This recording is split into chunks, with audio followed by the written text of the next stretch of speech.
Hey, what is up guys? Welcome back to the channel and welcome back to Gran Turismo 7.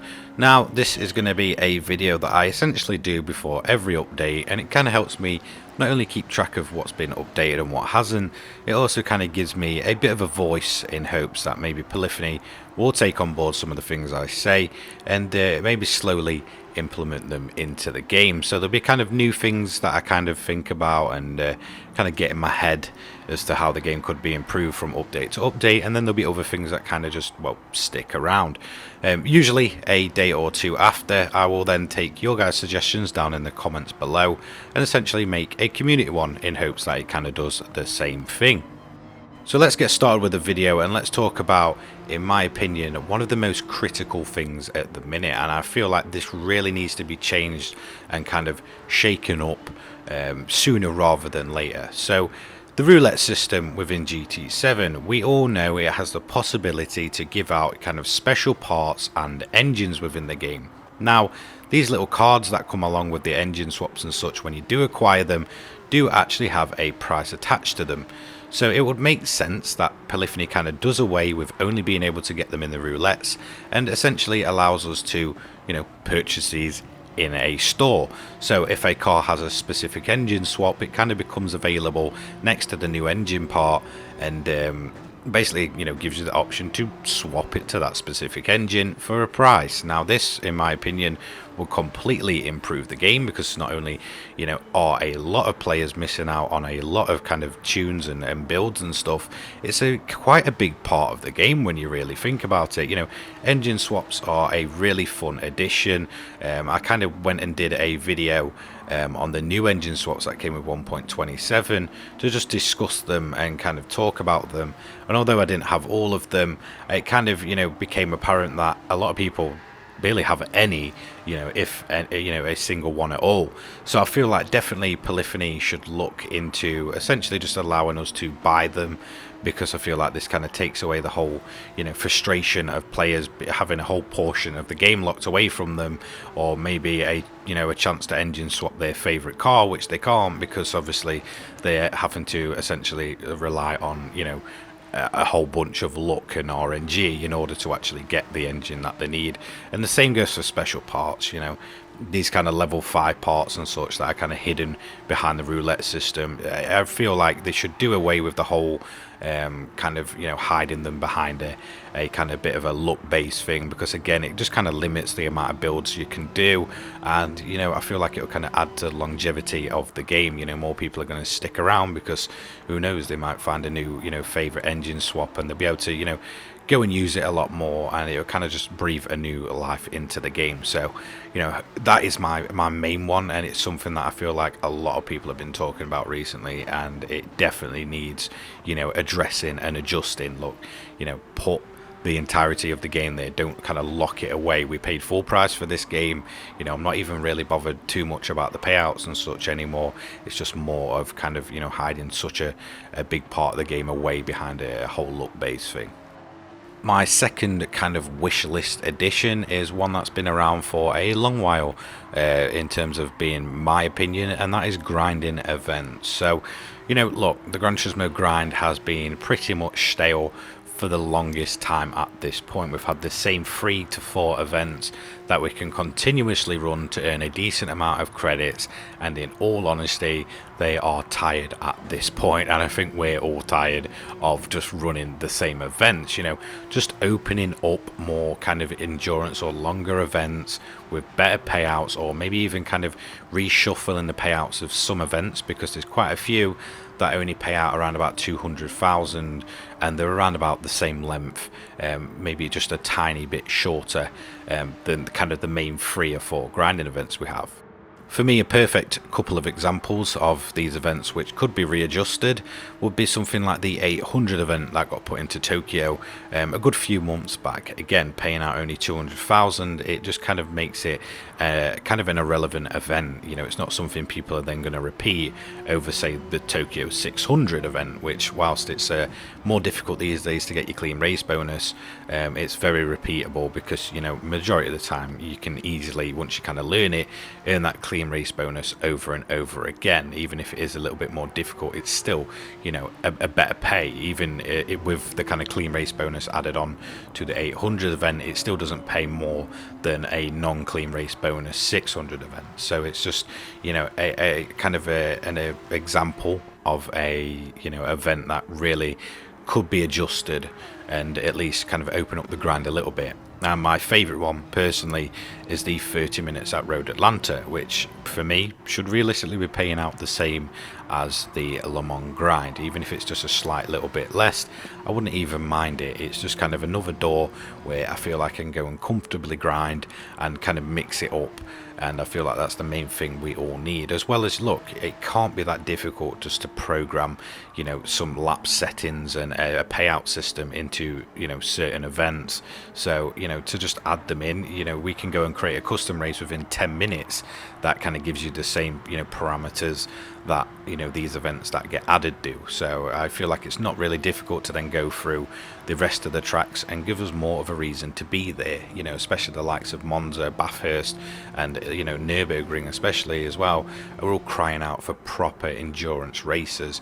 So even if they're only, you know, mini endurances at 30 minutes or an hour, as long as the payout kind of matches the likes of, say, Spa, Le Mans, Sardinia and all that lot, then I feel like, you know, it just opens more doors, allows us to kind of, you know, grind in a more fresh way, as well as just, you know, running the same free events that we have done for absolutely months. And I feel like because of that grind and how much the cars cost and the fact that you're constantly repeating the same events, a lot of people have kind of walked away from the grind and given up on this whole car collection, which Gran Turismo seems to be based around within GT7 for the single player part anyway.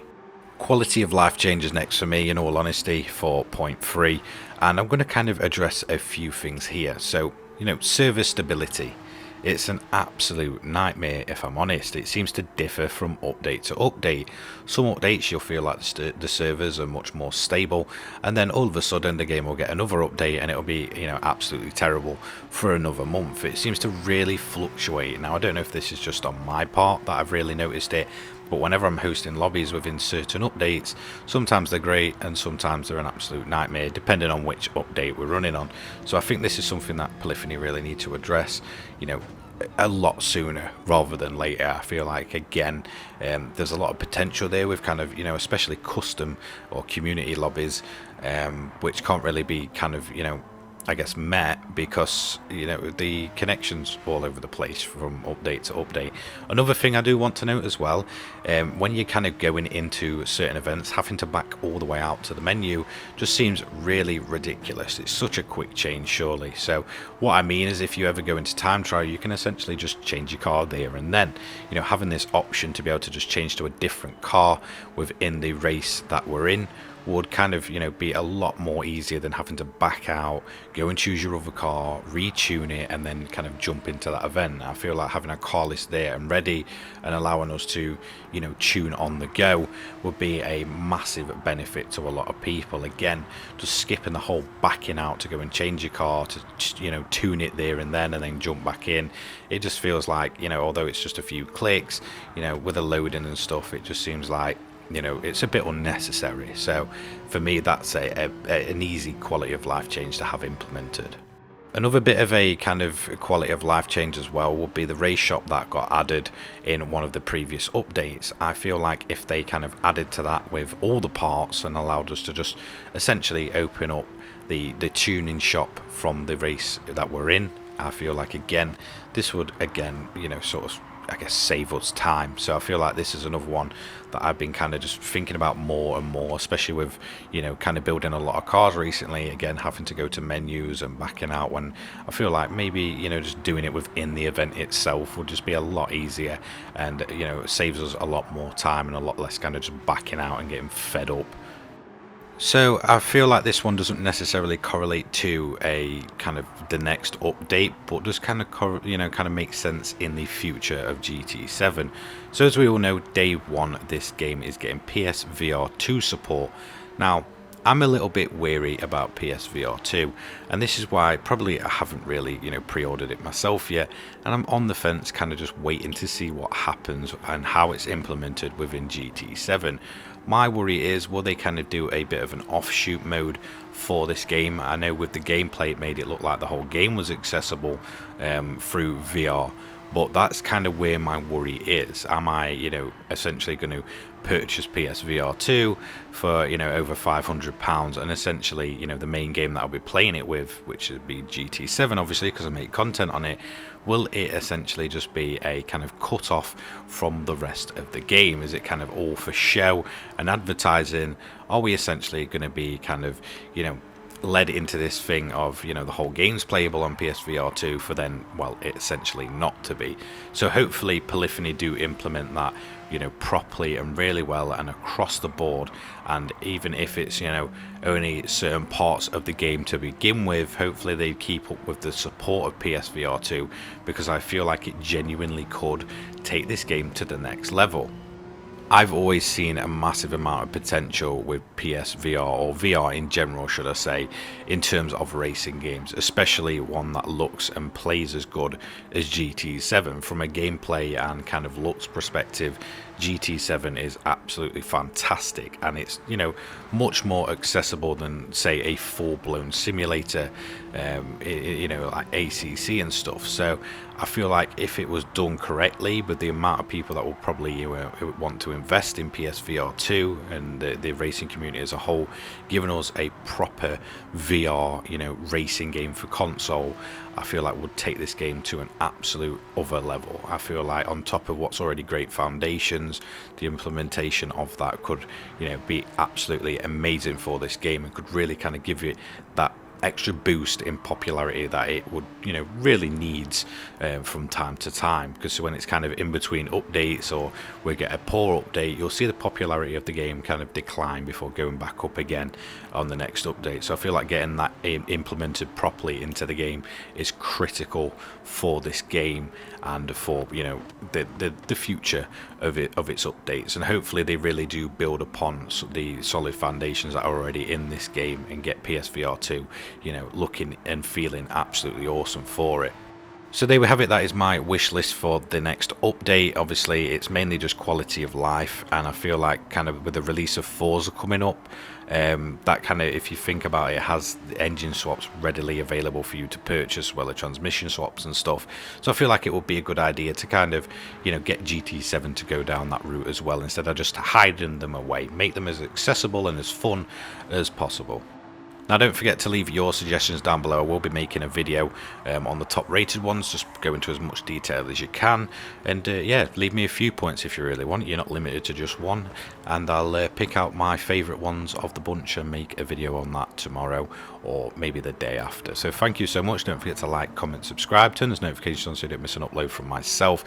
Check out my sponsors and my donation link in the description down below, as well as my Discord, and I'll see you all later on. Take care guys, peace.